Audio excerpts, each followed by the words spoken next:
Good evening po, Teacher Liza. Ito po pala ang activity natin for today sa arts.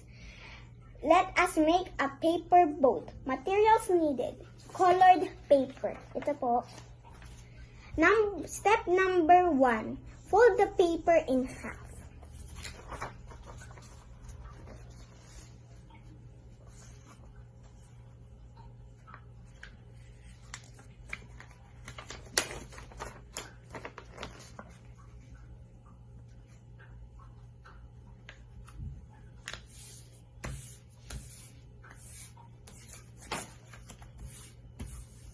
Step number 2.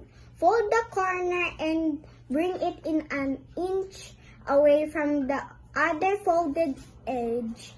Then do the same to the other corner.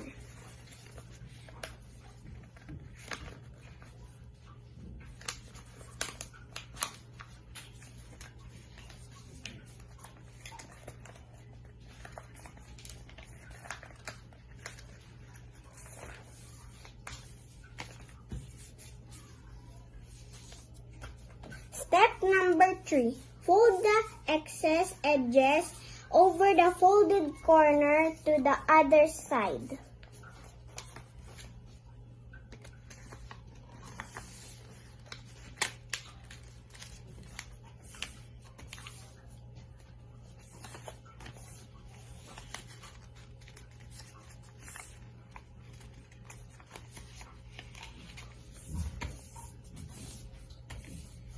Step number 4. Fold out the edges of the paper so that the cone in the center sticks up. Add volume to your boat by sticking your fingers into the cone. Fold up the edges around it.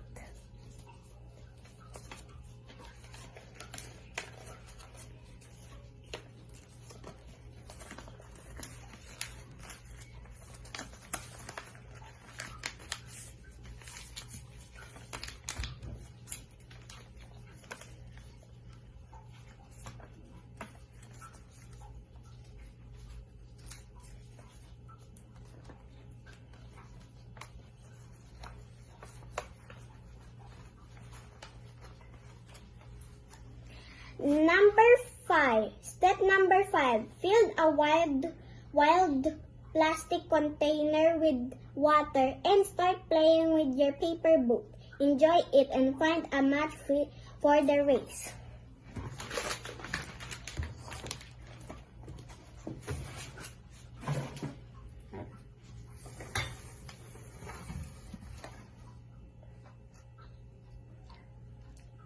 Ganito po ba, Teacher Liza?